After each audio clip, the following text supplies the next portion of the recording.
This is just a quick video.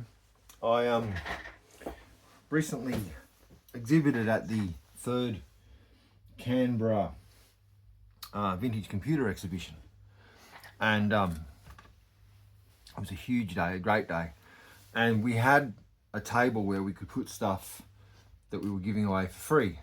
4 tables actually, and there's all sorts of amazing stuff there, including a boxed copy of AutoCAD that went to a guy who had everything but the software, and I mean everything apparently. In any case, he was so excited. In any case, I picked up this Maestro modem, and a while ago I picked up a Cisco analog telephone adapter. This fellow, the SPA something, SPA 122, which has 2 analog telephone ports on it for doing analog telephone to voice over IP, like, you know, over a digital network thing. Anyway, the reason I bought that one is there's an online guide to converting that device so that you can plug an analog telephone into each port and you can use them to call each other. And the same's true of modems. And I've got an original Maestro modem from when I was a young'un, and I thought I could call from that to a PC, possibly even an old XP laptop I maintain, and do internet sharing. But with this second modem, assuming it works, and it should do, I can go from computer to computer. Hang on, I'll just show you the other modem.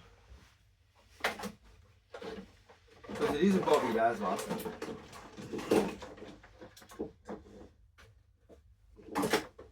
Absolutely complete, matching power supply still. This is my 9600 board Maestro, which I believe may have been sold as a kit. You could get it as a kit, or you could buy it pre-assembled, I believe. Maybe that one. I don't know, maybe it was on the older ones. In any case, this is much newer and quite a bit faster. Up to the limit, I think, that you can have. Like in the old days, you had dial-up internet, and you get up to 56,000 baud, 56,000 bits per second. But as between 2 computers, I think 33,000 baud, 33 kilobaud was the maximum, and that's what this modem can do. So if I plug this into one Amiga and the other one into another Amiga, they can dial each other, and it'll just be a bit of cool fun. I might even be able to set something like that up for a laugh at the next computer exhibition. So I pulled it apart to clean it. It is pretty yellowed, but I'm not going to retrobrite it. Been up against something there. I'm not going to retrobrite it, but it did need a good clean. It was grimy as well. I sprayed it with sugar soap. It didn't seem to damage anything. This sticker's got a bit of a bubble in it. I didn't use hot water, so I'm assuming that was there before. If it starts to come loose properly, that'll be an opportunity for me to glue it down properly, but for now that's fine. And it says Maestro Australia, and they were an Australian IT comms outfit, and my old modem was definitely made in Australia, and I wondered if this one was while I had it apart. And it transpires that on the PCB it does say made in Australia. The PCB number is WK294V0, and it's apparently a fax modem. The model number off the casement is the Austel A94 25F0160. But somewhere on this PCB, it does say made in Australia. Oh, there it is, right in there. I don't know if you can see that. Hang on, I'll see if I can full focus. There you go. Made in Australia. And look at the size of the speaker. No wonder they were loud.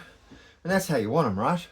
Anyway, with this one and my original old one, assuming this works, my old one did last time I used it in the 90s, in the early 90s, I imagine. well, maybe mid-90s I last used it. This fellow hopefully will allow me to dial one Amiga from the other. And I don't know if there are any applications for that other than, you know, maybe running some bulletin board software on one of them, or just, you know, text messaging to each other like we used to do when we were kids sometimes while we were trying to test setups and so on. But one way or the other, I now have 2 serial modems, which means that I'm away, and we can dial cross-platform and all sorts of stuff. It's super exciting. It's possibly even the case that this can be adapted for use on a Commodore 64. I can't imagine why not. I never used a modem on a Commodore 64. But anyway, an Australian-made thing. It's all rinsed off, so I've blown this out with compressed air, but I've got to wait for all those screw holes to dry out properly. I'll reassemble it tomorrow. This is the back panels actually, it looks like a piece of PCB. Like it's fiberglass. It's extremely rigid. And it's just held on by these 2 screws on the serial port, like so. And this strip here slots into a groove along the front edge of the unit. Anyway, I don't know who left it out, this particular item out. I left out a bunch of stuff and it all went except for one item. But thank you very much.